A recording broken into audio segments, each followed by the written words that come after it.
Dalam serangan di hari Minggu yang menyerang 3 pabrik nuklir Iran dengan sombongnya, 1 jam setelah serangan dinyatakan berhasil dan pesawat penyerang kembali ke pangkalan, Presiden Trump mengatakan bahwa serangan terhadap Iran itu sangat berhasil. Keesokan harinya setelah berita menyebar di mana-mana akan kesuksesan Amerika dan Israel, keduanya kaget serta bingung. Kenapa? Karena serangan bom di situs nuklir Fordo, Natanz, dan Isfahan di Iran ternyata yang dihantam cuma bangunan kosong, di mana semua material nuklir sudah lebih dulu dipindahkan tanpa terdeteksi. Ledakan besar bunker buster yang bisa menembus 50 meter di kedalaman tanah hanya meledakkan dirinya sendiri tanpa ada material milik Iran yang terkena, apalagi uraniumnya. Kalau nggak sudah terkena dampak yang luar biasa. Amerika shock, Israel kelihatan gobloknya. Padahal sebelumnya dengan bangganya Trump bercerita di media bahwa Amerika dengan menggunakan taktik umpan palsu dalam serangan ketiga fasilitas nuklir Iran pada hari Minggu 22 Juni 2025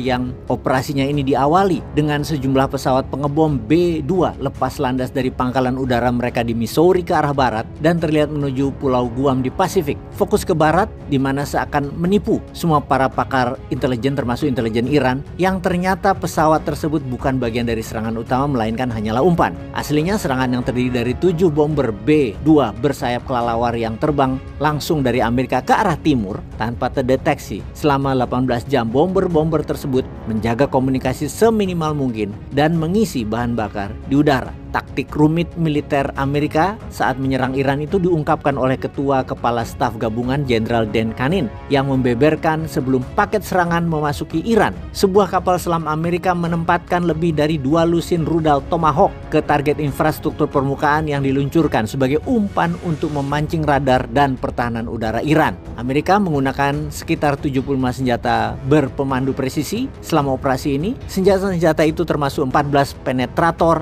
persenjataan besar, yaitu bom penghancur bunker seberat 30.000 pound yang digunakan untuk pertama kalinya dalam operasi militer. Dalam operasi yang dinamakan Midnight Hammer ini juga melibatkan lebih dari 125 pesawat militer Amerika termasuk bomber siluman B-2. Menurut Trump, ketiga target utama Fordo, Natanz, dan Isfahan mengalami kerusakan dan kehancuran yang sangat parah. Klaimnya, keesokan harinya Iran ternyata masih mengirim 45 rudal peluru kendali ke Tel Aviv. Ternyata yang diserang Amerika cuma bangunan kosong, di mana semua material nuklir sudah lebih dulu dipindahkan. Serangan besar itu justru mempermalukan Amerika di hadapan dunia, di mana Iran tidak hanya lolos dari serangan tapi juga berhasil mengendalikan narasi global bahwa Iran masih berdiri tegak, Amerika kalah. Militer Amerika yang salah sasaran berdampak terhadap kekuatan geopolitik yang justru menguntungkan pihak yang diserang. Keberhasilan yang dibangun oleh pemerintah Amerika mulai runtuh setelah pejabat tinggi Iran membongkar fakta yang berbeda di lapangan yang aslinya. Iran mengungkapkan bahwa tidak ada kerusakan dan tidak melemahkan Iran. Semua material nuklir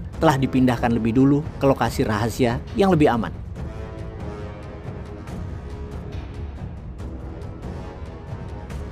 Penasihat Ketua Parlemen Iran, Mehdi Mohammadi, menyampaikan melalui akun X resminya pada 22 Juni 2025 bahwa mereka sudah mengantisipasi serangan ini jauh hari sebelumnya, dan pernyataan itu diperkuat oleh anggota Dewan Kebijaksanaan Iran, Mohsen Rezai, yang menegaskan bahwa semua uranium telah diamankan di tempat yang tidak diketahui publik. Dengan kata lain, apa yang dihancurkan oleh bom-bom Amerika hanyalah beton kosong tanpa nilai strategis. Serangan Amerika itu menunjukkan bahwa meski Amerika terlihat unggul dalam teknologi militer, mereka tertinggal dalam memahami strategi intelijen dan manuver diplomatik lawan. Serangan udara Amerika bukan hanya meleset, walau mereka meski mampu menembus wilayah udara Iran tanpa perlawanan berarti, namun gagal untuk mendeteksi bahwa situs nuklir di 3 lokasi tadi telah dikosongkan. Kegagalan operasi besar ini yang seharusnya membutuhkan informasi intelijen presisi, bukan hanya presisi senjata, bahwa ternyata serangan ini gagal. Amerika tampaknya terjebak dalam asumsi lama yang berpikir bahwa situs seperti Fordo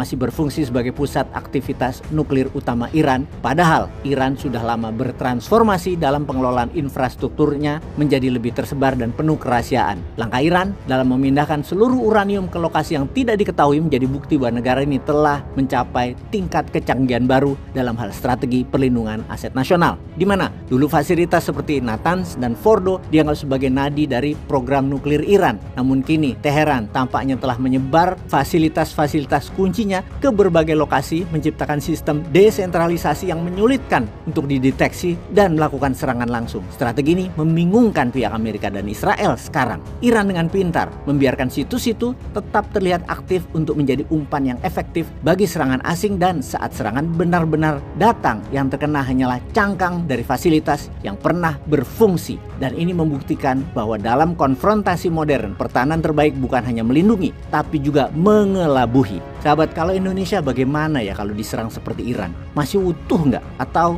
ditunggu komennya? Peace.